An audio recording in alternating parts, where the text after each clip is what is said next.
مرحبا بكم. دونك غدوة ماتش كما قلت أنس، ماتش ديسيزيف اللي يخليك معناها واحد من الفريقين يغادر وواحد يتأهل للمباراة النهائية، مباراة ضد الجيش الملكي. الفريق هذا اللي قدم مستوى ممتاز في البطولة الكل، الفريق اللي عنده خبرة، اللي عنده استقرار ويعرف يسافر. غدوة ان شاء الله اكيد باش تكون مباراة شيقة، باش نعملوا كل ما عنا باش نتأهلوا ان شاء الله.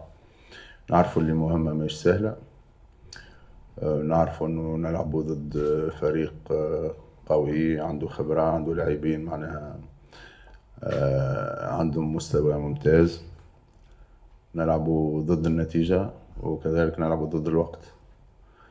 فتحضير المباراة هذه كامل الأسبوع من الناحية الذهنية أو البدنية، ونحاولوا أن نخرجوا من مباراة الذهاب وخاصة ثقل نتيجة مباراة الذهاب. حضرنا مليح، أنا نتصور الأولاد حاضرين،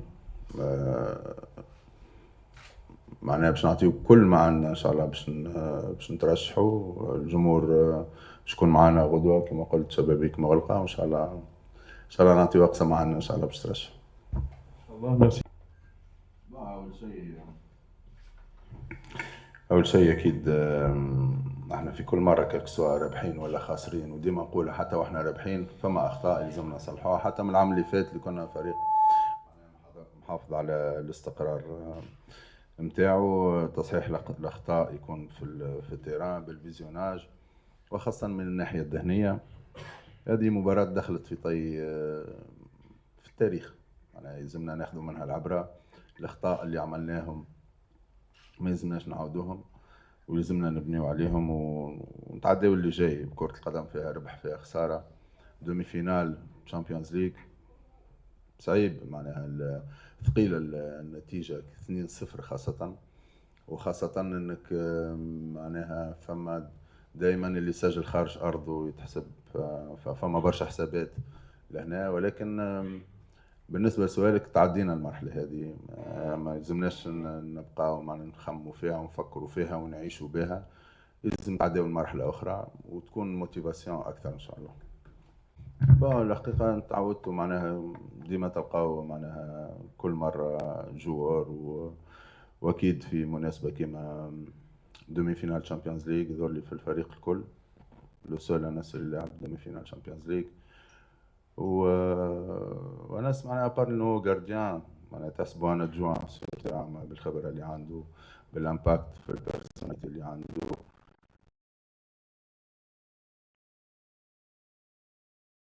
انسان عنده شخصيه وعنده معناها خبره. تعرفش ساعات فما كلمه تتقال ولا سؤال خارج عن الموضوع.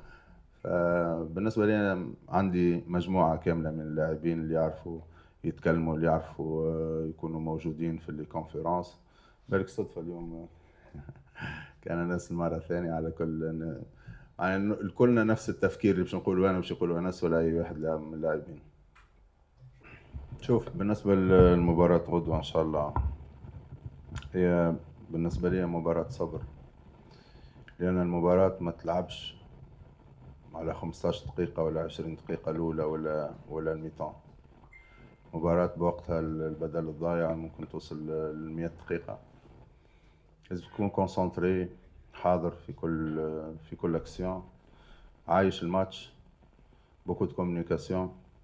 لازم كل واحد يقوم بالدور نتاعو، لاعبين سور تيران، ستاف تكنيك بطبيعة الحال، والجمهور اللي لازم يعطي دعم كبير للاعبين. الباس الغالطة دخلت طي النسيان، لازم تعداو اللي من بعد تحفيز اللاعبين، وحتى معناها الخصم سوبريسيون نجم يعاوننا برشا في المباراة نتاعو. دوت فاسون ماذا بينا ان نسجلوا مبكرا، ولكن الماتش حتى شي يزفر الاربيتر كما قلت انت. فما ماتشوات جبناهم بعد 90 دقيقة، حتى السناف حتى في العام هذا معناها مباريات جبناهم بعد 90 دقيقة. حاضرين الأولاد السيناريو الكل، يلزمنا نكونوا إكيليبري بيان سور. الإكسبيريونس عندها دور كبير في مثل هذه المباريات، ان شاء الله السيناريو يكون ممتاز بالنسبه لنا ان شاء الله. الكأس هذا فاهم شحال هادي وحنا وانا كنقلب عليه ما الا ما كانش مكتوب والله يعني مع الحياة هي هادي يعني كيف شتي راه نجوم كبار ما فازوش زعما بعدة كؤوس الحمد لله غادي ندير اللي في جهدي ان شاء الله. جاب الله كتبها مرحبا ما كتبهاش الله هذه هي كرة القدم. وهي الطريقة مش اللاعبين ولكن بتتر طريقة أخرى أو الإكيليبر يكون بطريقة أخرى باش نكونوا قراب. أول شيء ديما الكاج متاع الجيش ومن بعده نختار علينا الماكسيموم. ثم نعرفوا اللي الجيش فريق ممتاز في الارتداد الهجومي، فلازم يكون عندنا إكيليبر بيان سور معنا في أماكن معينة في التيران وعلى لاعبين معينين. كما قلت لك احنا كي كنا اون بلاس ما تقلقناش معناها في ماتش الالي. مالوروزمون احنا خسرنا مرتين كرة في وسط الميدان، فمشات كونتر اتاك واتاك رابيد وقبلنا زوج اهداف. على كل ناخذوا منهم العبرة ونحاولوا نصلحوا ان شاء الله غدوة تشوفوا وجه اخر باذن الله. جو اللاعبين بالاضافه الى اللاعب ايوب خير. ايوب في اخر المباراة خذا كونتيزيون معناها او نيفو معناها في لي بومون شويه تقص عليه نفس معناها تقلق، مشى عمل لي زاناليز الكل الحمد لله ما فماش كسر معناها سي اون سامبل كونتيزيون. ارتاح نهارين كان مع ستاف ميديكال ورجع في الجروب معناها الحمد لله الاصابه ما كانتش بالخطوره اللي كنا نتصورها.